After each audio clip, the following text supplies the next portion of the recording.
Bonjour à tous. Donc je vais commencer par vous parler de fromage. C'est un peu tôt, mais vous allez voir, ça va quand même le faire.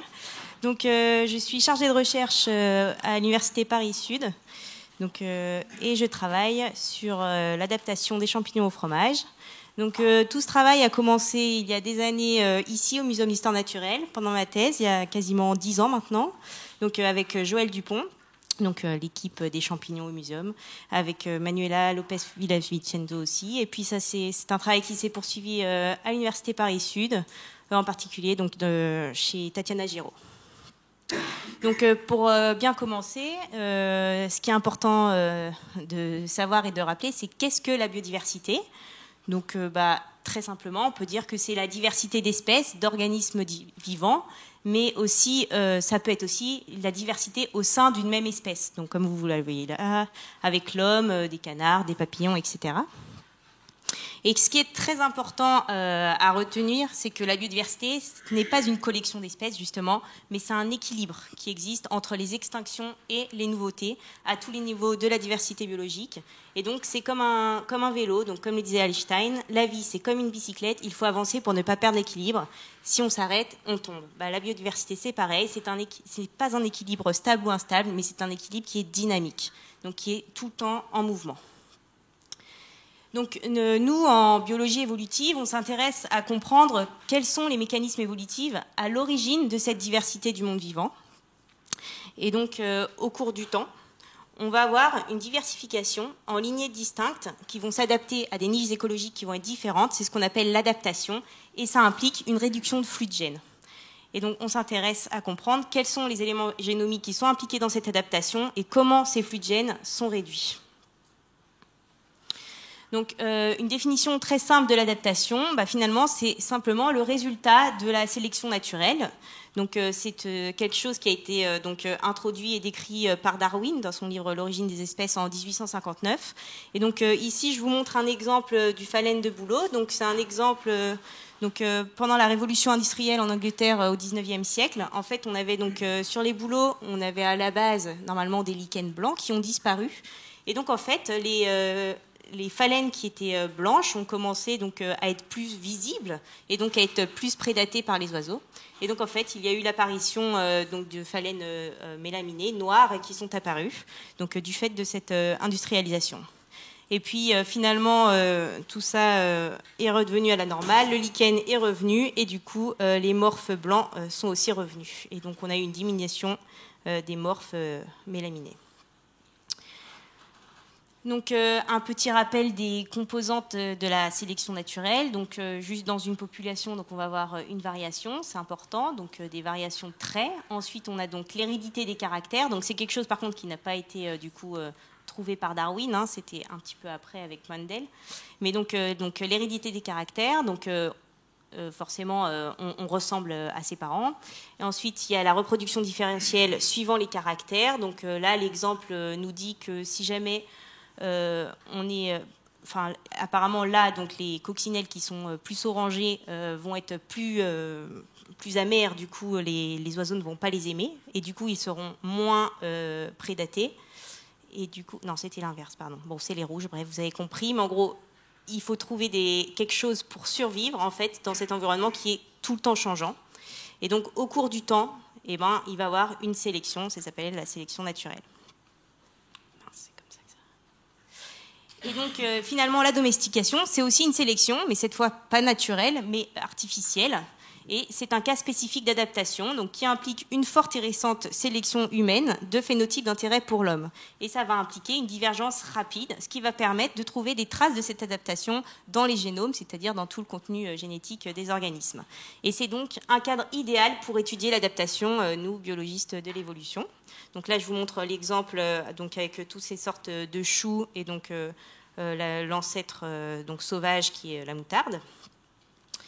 Et donc un autre exemple encore pour vous montrer la domestication, comment ça marche. Donc là, c'est un exemple avec des pigeons. Donc si jamais on sélectionne toujours les pigeons les plus clairs, donc à la génération 1, à la génération 2, donc on laisse se reproduire.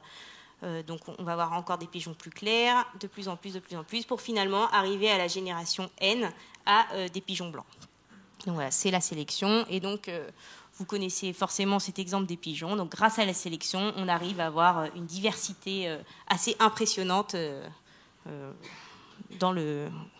qui nous entoure. Donc c'est aussi l'exemple des chiens, des chats.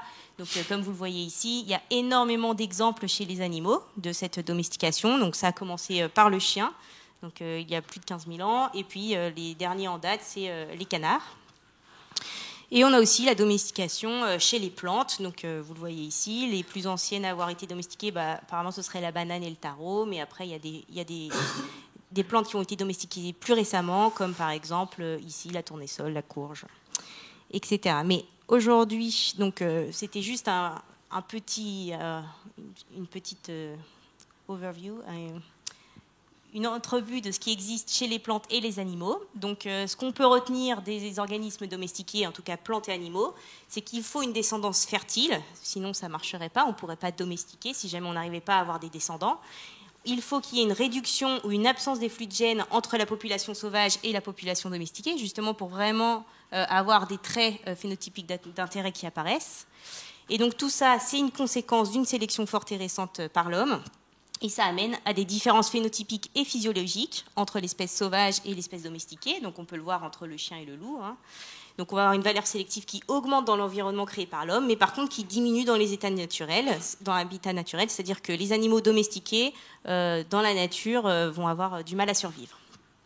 Et en particulier chez les animaux, ce qu'on a remarqué, c'est que ça impliquait aussi des changements comportementaux, en particulier par exemple chez les chiens.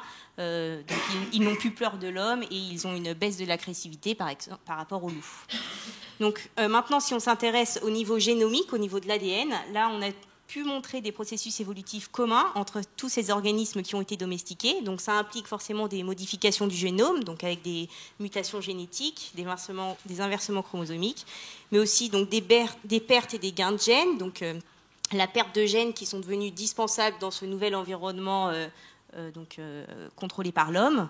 On va aussi avoir des expansions et additions de familles de gènes, des hybridations, introgressions, transferts horizontaux et des dégénérations qui sont liées justement à cette domestication. C'est-à-dire que plus on sélectionne, en fait, on empêche en fait la diversité et du coup, on va amener de la dégénération. Donc juste, je vous fais un petit rappel parce que dans mes prochaines slides, je vais beaucoup vous parler de transfert horizontal. Donc pour être sûr que vous compreniez bien cette notion, donc c'est vraiment très important. Ça a été montré comme ayant un rôle fondamental dans les adaptations. Et donc c'est simplement l'acquisition de matériel génétique autrement que par descendance, donc vraiment par voie horizontale. Donc là, je vous montre un exemple chez les champignons. Donc on voit qu'il y a donc deux espèces qui n'ont rien à voir entre elles, c'est même pas le même genre, et qui ont acquis un gène de virulence par transfert horizontal, et ça a amené l'émergence d'une nouvelle population pathogène, puisqu'en fait ça a permis à cette espèce-là d'acquérir un gène de virulence. Et donc on a une nouvelle maladie du blé à cause du fait de ce transfert horizontal. Donc ça a vraiment un rôle primordial dans les adaptations aux nouveaux environnements. C'est un moyen d'acquérir rapidement du matériel génétique.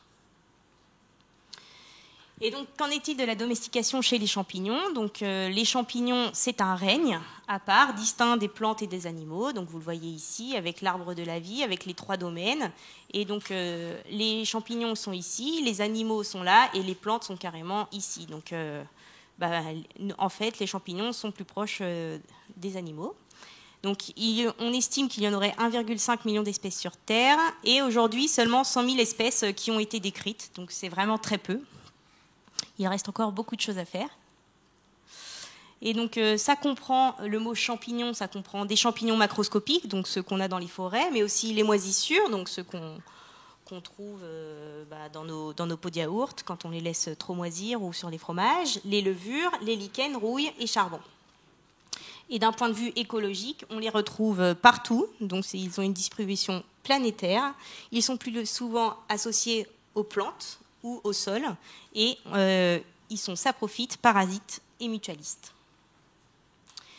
Donc pourquoi s'intéresse-t-on aux champignons ? Parce que ce sont des modèles pour étudier l'évolution du fait de leur petit génome. Donc pour vous donner un ordre d'idée, les levures, en gros, c'est 12 mégabases, on va dire, pour Saccharomyces cerevisiae. Les champignons, Donc les moisissures, ça va être plutôt de l'ordre de 30 mégabases. Mais quand on parle de plantes ou d'animaux, là, on est à l'ordre de gigabases. Donc ça n'a rien à voir, c'est vraiment des petits génomes. Et du coup, c'est plus facile de travailler avec des champignons. Ils sont aussi faciles à cultiver en laboratoire, ce qui permet de faire plein d'expérimentations. Ils ont des temps de génération courts et on a des espèces qui sont proches, qui ont des niches écologiques différentes. C'est très important pour pouvoir, en particulier, étudier l'adaptation à une niche écologique particulière. Et l'homme a sélectionné plusieurs champignons pour ses fins à lui. Donc, par exemple, pour produire des antibiotiques. Donc, en fait, c'est Penicillium rubens qui permet de produire la pénicilline, mais aussi pour produire des pigments ou du biofuel. Mais surtout, en fait, l'homme en a sélectionné pas mal de ces champignons pour fermenter ses aliments. Donc, vous connaissez tous Saccharomyces cerevisiae qui permet de fermenter le pain, la bière, le vin. Il y a Aspergillus oryzae qui permet la fermentation des produits asiatiques, type saké, shoyu, tout ça. Et on a aussi Penicillium nalgiovense qui va être sur la croûte, sur la peau plutôt, pardon, des saucissons. Donc ça permet d'éviter aux saucissons de trop s'assécher, ça permet d'enlever la peau plus facilement. Et puis enfin, on a les champignons qu'on utilise pour faire maturer les fromages. Donc là, il y en a beaucoup de différents et c'est de cela que je vais vous parler aujourd'hui. Donc le milieu fromage, c'est un milieu assez complexe où en fait, au cours du temps, on va avoir une succession de micro-organismes qui vont se succéder. Donc ça commence par les staphylocoques et les levures qui vont acidifier le milieu, ce qui va permettre ensuite aux actinobactéries d'arriver et enfin, plus tard, aux moisissures de venir s'installer sur les croûtes et de maturer les fromages. Et donc, pourquoi on utilise les moisissures dans la fabrication des fromages ? Ça permet le développement de textures et de saveurs. Ça a aussi un rôle de protection contre les autres contaminants. C'est nécessaire pour maturer des fromages. Hein. Un fromage sans champignons, ça donne un Babybel, donc c'est pas top. Donc après, c'est aussi très important. Donc, ça permet de dégrader le lactose, le lactate, les lipides et les caséines. Et donc, ça permet de produire des composés aromatiques volatiles et non volatiles. Donc tout ça, ça joue dans la texture et les flaveurs, comme on dit, des fromages. Donc l'homme, il a sélectionné les champignons du fromage pour conserver et transformer le lait depuis des millénaires. On dit même que à l'époque du Moyen Âge, c'était un moyen en fait de cacher du lait aux seigneurs. En fait, du coup, les moines faisaient des fromages, ça permettait du coup de consommer du lait et ils pouvaient cacher les fromages et comme ça, c'était à eux. Ils n'étaient pas obligés de le donner. Donc voilà, donc on les a sélectionnés pour de nombreux traits, donc leur aspect morphologique, leur capacité de croissance, leur profil aromatique, les activités lipolytiques et protéolytiques. Et donc ce qui est important, c'est que le milieu fromage, c'est vraiment une sélection forte qui est imposée par ce substrat, qui est vraiment différent du substrat que connaissent normalement les champignons. Donc il y a forcément eu quelque chose qui s'est passé pour qu'ils soient capables en fait, de pousser sur ce type de milieu. Et puis le milieu fromage, c'est aussi un milieu, comme je vous l'ai déjà dit, où il y a de nombreux compétiteurs, puisqu'ils sont beaucoup à être sur les fromages, donc des bactéries, de levures et des autres champignons. Donc nous, on s'est intéressé au pénicillium. Donc c'est un parfait exemple pour étudier l'adaptation parallèle à une même niche écologique, parce qu'on va avoir deux espèces, Penicillium roqueforti et camemberti, qui vont être utilisées pour faire des fromages. Et en plus, on a plein d'autres espèces de pénicillium qui sont présentes dans d'autres environnements. Donc Penicillium roqueforti, donc on l'utilise pour produire tous les fromages à pâte persillée, donc depuis des siècles, et on a des preuves qu'en fait on fait du roquefort depuis l'Antiquité. Donc voilà, donc une diversité de fromages bleus assez impressionnante. Et ce qui est très intéressant pour nous, c'est que ce champignon, on le retrouve dans de nombreux environnements, pas que dans le fromage. On le retrouve en particulier donc dans l'ensilage, dans la nature. Bon là c'est plus rare. Enfin, en tout cas, on n'en a pas trouvé, mais c'est compliqué à le chercher en même temps. Donc, on l'a trouvé par exemple dans le bois. Et puis, c'est aussi un contaminant alimentaire assez commun.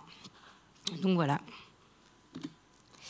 Et ce qui est aussi marrant chez roqueforti, c'est qu'on a une énorme diversité morphologique. Donc, vous le voyez ici, ce sont des boîtes de pétri. Et dessus, on a fait pousser des colonies de champignons Penicillium roqueforti. Et donc, vous voyez que vraiment...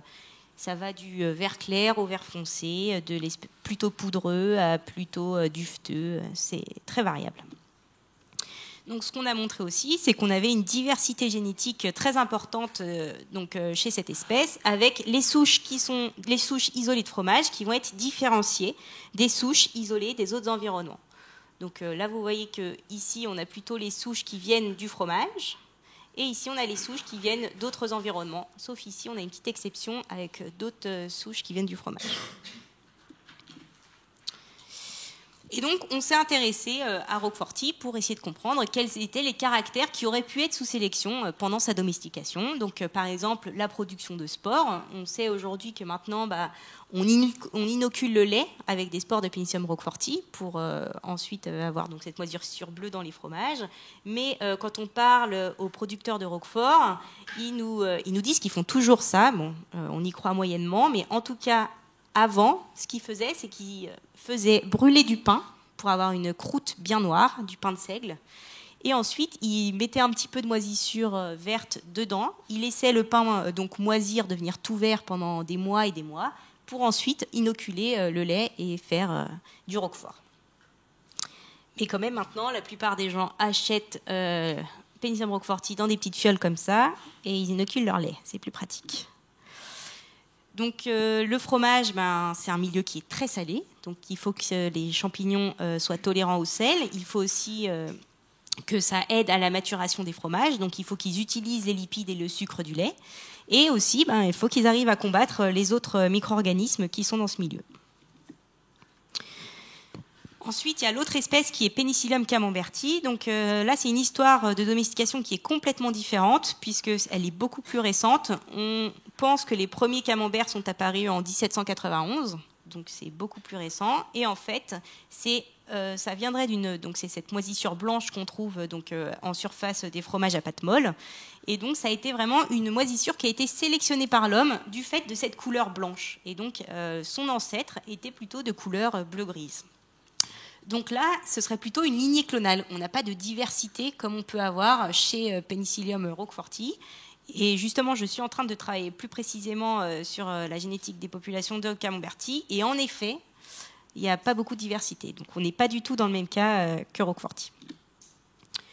Donc pour notre étude de domestication et d'adaptation au milieu fromage, on a utilisé ces deux espèces de pénicillium utilisées en milieu fromage. Donc comme vous voyez, elles ne sont pas si proches que ça phylogénétiquement. Il y a d'autres espèces qui sont présentes dans d'autres environnements qui sont plus proches de ces espèces du fromage. Donc on a vraiment une adaptation parallèle de deux espèces distinctes à un même environnement, le milieu fromage. Donc nos questions, c'était de savoir, est-ce que Penicillium camemberti et Roqueforti montrent une évolution parallèle, convergente au niveau du génome, de leur génome, donc au niveau de leur ADN. Est-ce que quels sont les mécanismes qui font que ces champignons ont acquis des nouveautés génomiques? Donc pour ce faire, on a fait de la génomique comparative des pénicilliums pour vraiment chercher ces empreintes d'adaptation dans les génomes. Ensuite, on a fait de la génomique des populations. Donc là, on s'est vraiment focalisé sur Penicillium roqueforti pour comprendre un peu plus donc qu'est-ce qui s'était passé chez cette espèce. Et enfin, on a fait plein d'expérimentations au laboratoire pour prouver ce qu'on avait pu voir au niveau de l'ADN. Donc en particulier pour la production de spores, croissance sur fromage, etc. Et mon dernier point, que je vous parlerai très brièvement de dégénérescence de fonctions inutilisées. Donc pour ce qui est de la comparaison génomique, donc, on séquence les génomes donc avec les nouvelles techniques de séquençage. Ensuite, on assemble nos génomes en scaffold, juste pour avoir des grosses séquences d'ADN. On va comparer le contenu en gènes de toutes nos espèces et on va aussi regarder la différence entre toutes nos séquences le long des génomes. Toujours, le but, c'est de trouver des empreintes d'adaptation dans les génomes. Donc, ce que je vous montre ici, c'est qu'on a vraiment une adaptation par expansion de famille de gènes chez les pénicilliums du fromage. Donc, quand c'est rouge, en fait, c'est qu'on a une expansion, et quand c'est bleu, c'est quand on a une réduction. Et donc, on voit que les deux espèces du fromage, donc camemberti et roqueforti, donc elles sont au bout de branches rouges, et donc ça vous montre qu'elles ont donc dupliquer certains gènes, et en particulier des gènes qui sont impliqués dans le métabolisme des lipides et des sucres. Donc c'est des choses qui sont importantes pour vivre et s'adapter au milieu fromage. Ensuite, ce qu'on a regardé, c'est qu'on a comparé les séquences d'ADN de nos différents pénicilliums. Et donc là, c'est juste une représentation graphique de cette comparaison. Donc, chaque cercle représente une espèce. Donc la bleue, c'est Penicillium roqueforti, c'est notre espèce de référence. Et ensuite, on compare donc avec toutes les autres espèces de notre arbre de pénicillium. Donc plus c'est rouge, plus c'est similaire à roqueforti, plus c'est jaune, moins c'est similaire. Et donc logiquement, vous voyez qu'à côté de roqueforti, c'est carnéum. Donc d'après l'arbre phylogénétique, ils sont plus proches phylogénétiquement. Et donc c'est logique que cette espèce, vous la voyez, elle est plus rouge par rapport aux autres espèces, puisque ces deux espèces se ressemblent plus au niveau génétique.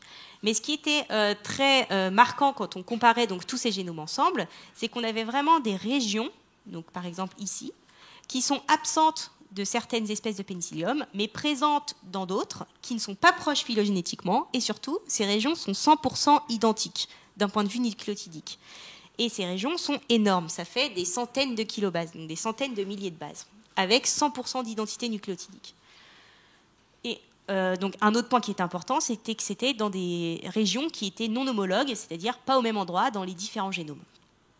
Et ce qui nous arrangeait bien, c'est que ces régions qui étaient donc présentes chez certaines espèces n'étaient présentes que chez des espèces du fromage et pas dans les espèces qui n'étaient pas présentes dans le milieu fromager. Donc on a pu détecter comme ça 7 régions chez Penicillium roqueforti, donc qui sont des évidences de très récents transferts horizontaux. Pourquoi je dis très récents? C'est qu'on a 100% d'identité nucléotidique. On n'a pas encore eu le temps d'avoir de l'accumulation de mutations génétiques. Et aux alentours de ces régions transférées horizontalement, on voit qu'on a des éléments transposables, donc un certain type d'éléments transposables. Et donc ça pourrait expliquer comment ces régions ont été transférées. Donc, on s'est focalisé sur 2 régions en particulier. Donc, une qui s'appelle Wallaby parce qu'on l'a décrite au Muséum d'histoire naturelle et qu'il y a des wallabies dans le jardin. Et Chiziterbe parce que celle-là, elle est en bout de scaffold, de chromosomes, et donc du coup, on l'a appelée terre pour terminal et Chizi parce que c'est pour le fromage. Donc, toutes ces régions, ça représente quand même 3% du génome de Penicillium roqueforti, donc c'est énorme. Vraiment, ce qu'il faut retenir, c'est que l'acquisition de matériel génétique par transfert horizontal, c'est quelque chose qui est très important pour l'adaptation au milieu fromage des pénicilliums.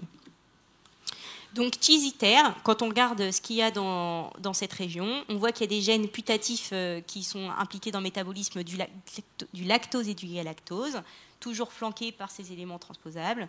Et puis Wallaby, je ne vous le représente pas ici, il comprend des gènes, donc en particulier PAF et HCE2, donc PAF pour Penicillium Antifungal Protein.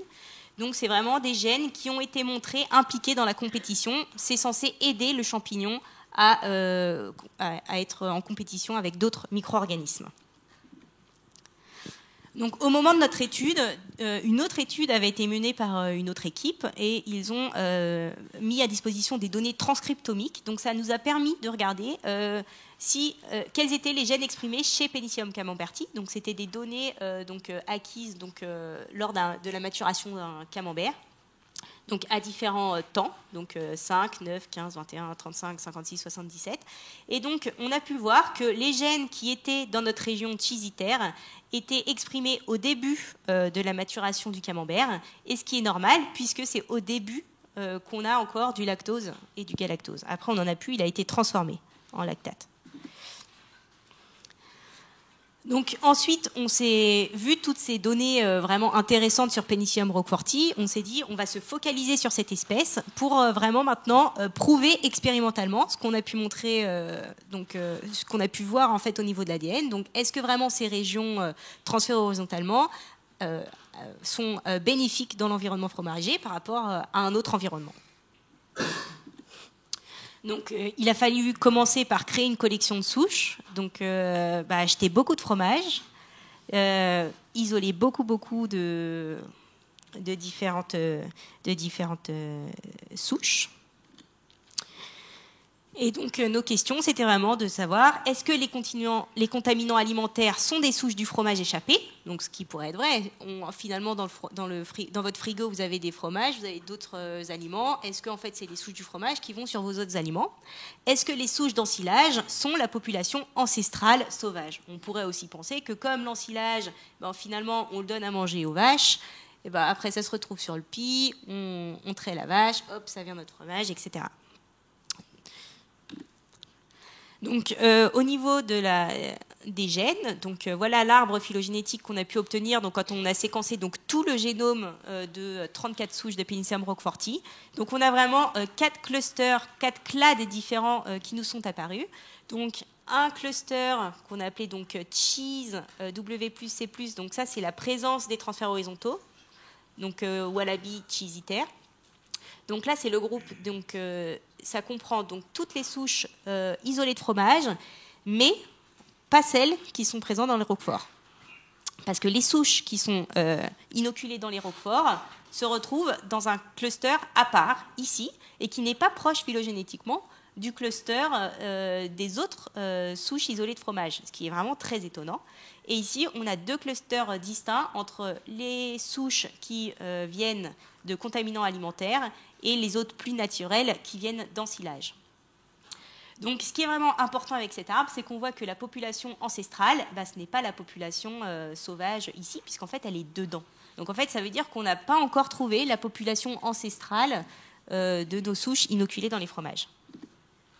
Donc, une autre représentation de ce que je viens de vous dire. Donc là, on a juste encore classé les souches. Donc, chaque ligne représente une souche. Et donc, là, sur cet axe-là, vous avez en fait les différents scaffolds. Et vous voyez, donc quand c'est la même couleur, ça veut dire que c'est similaire. Et quand il y a plein de couleurs différentes, c'est quand c'est très diversifié. Donc, vous voyez que notre cluster de souches fromagères non roquefort, il est très similaire. On a peu de diversité génétique dans ce cluster-là. Alors que si vous prenez les souches sauvages, enfin plus naturelles, d'ensilage et de contaminants alimentaires, là, vous voyez qu'il y a beaucoup de diversité. Et là encore, pour les souches du roquefort, donc celles-là, elles sont aussi fromage, on a aussi de la diversité génétique. Donc voilà, ce qui est important de noter, c'est qu'on a vraiment 2 clusters fromage qui sont bien distincts, avec des goulets d'entrèglement, parce qu'on a une perte de la diversité génétique, en particulier dans le cluster qui comprend toutes les souches de fromage non roquefort.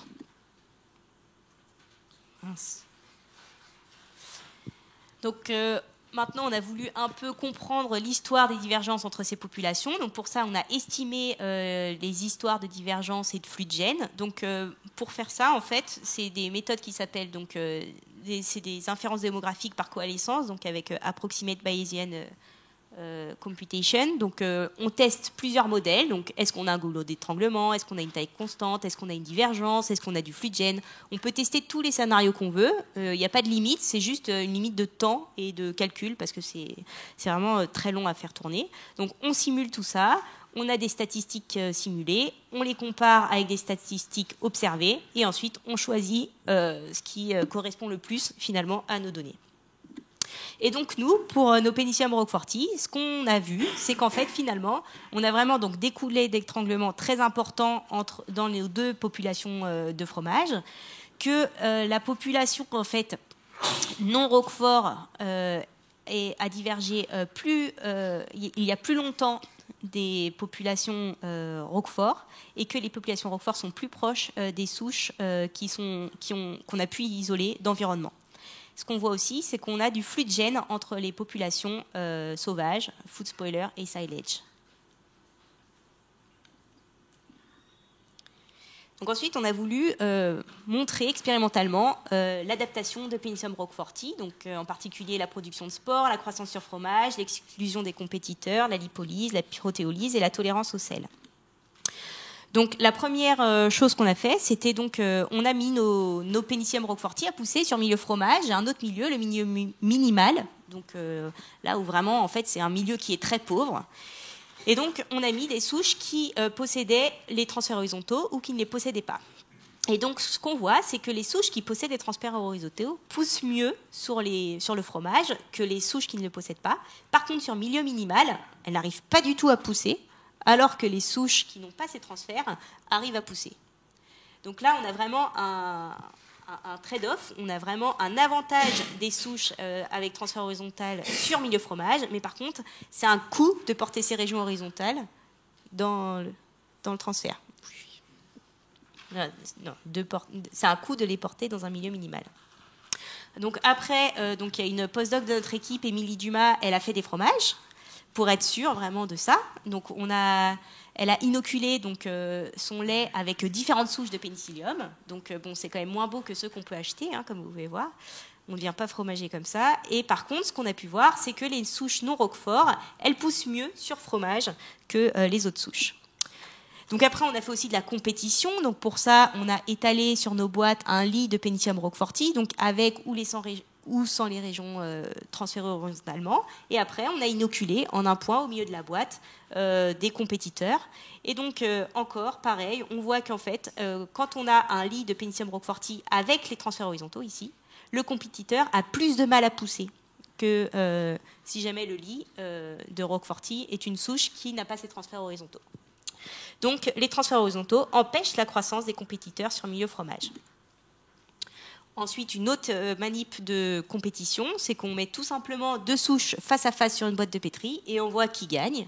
Et donc, quand on met deux souches donc, qui ont les transferts face à face, elles arrivent pile poil au milieu de la boîte en même temps.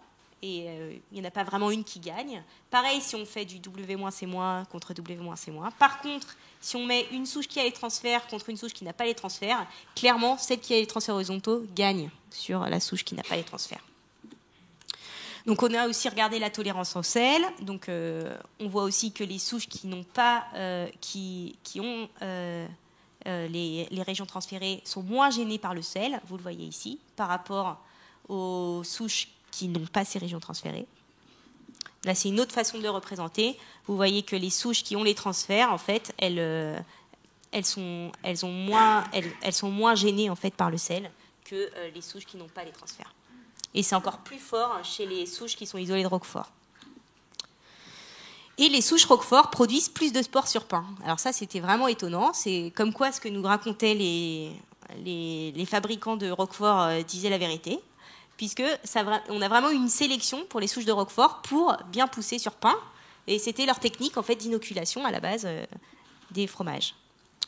Ensuite, pour la lipolyse, bon, pareil, on a les souches qui ont les transferts qui ont une lipolyse plus rapide. Et pour ce qui est des composés volatiles, on s'est rendu compte que chez les souches qui provenaient de Roquefort, on avait une diversité de composants volatiles qui était plus importante. Donc normalement, si vous goûtez tous les différents Roquefort, vous aurez plus de diversité au niveau des parfums que vous ne pouvez avoir dans les autres fromages. Donc un petit résumé. Donc, pour les souches donc, qui sont de fromage avec les transferts horizontaux, donc ça ne comprend pas les souches isolées de Roquefort, elles se sont vraiment adaptées au processus de fabrication industrielle. Donc on a vraiment une croissance plus rapide sur fromage salé. Elles produisent plus de spores, elles ont une lipolyse plus rapide et c'est un seul clone partout dans le monde. Donc clairement, Gorgonzola, Cabrales, tout ça, c'est tous la même souche de Pénicillium roqueforti.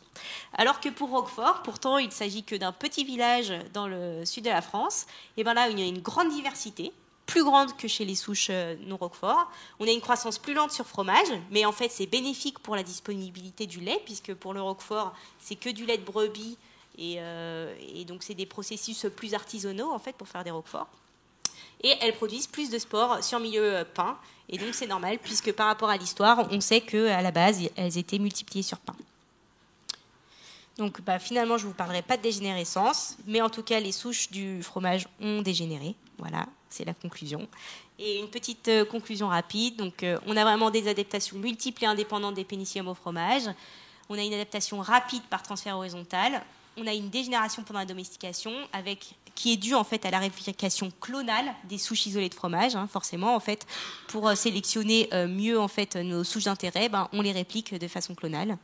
Et on a vraiment deux événements indépendants de domestication chez les Pénicillium roqueforti. On a un cluster qui a une forte diversité génétique, qui a une croissance moins rapide et qui a un cluster qui est plus vieux. C'est les souches Roquefort, ici. Et par contre, on a un cluster avec un goulot d'étranglement qui est très très fort, une croissance très rapide et qui est répandu dans le monde entier et qui est plus récent, c'est les souches de fromage non Roquefort. On a aussi une déclin des fonctions inutilisées, donc les fertilités sexuelles qui est plus faible, et une capacité à pousser sur le milieu pauvre qui est réduite. Donc ça, je vous l'ai montré avec nos avec nos expérimentations au laboratoire. Et on a toujours une population sauvage qui est inconnue. On recherche toujours où elle pourrait être, mais pour l'instant, on ne sait pas trop. Donc merci pour votre attention, et si vous avez des questions.